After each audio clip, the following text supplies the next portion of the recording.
In today's video, I'm going to teach you how to effectively search for files and folders in Google Drive using a computer.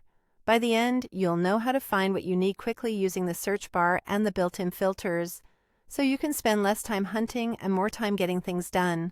Start by opening your preferred web browser and heading to drive.google.com.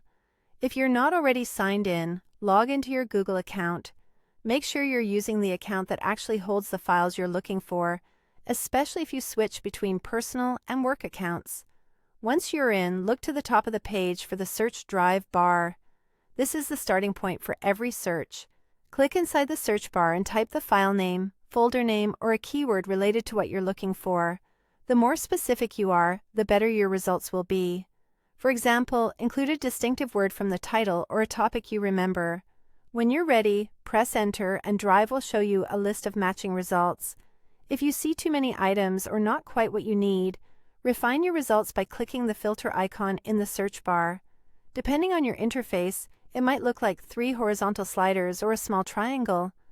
This opens powerful options that help you narrow things down.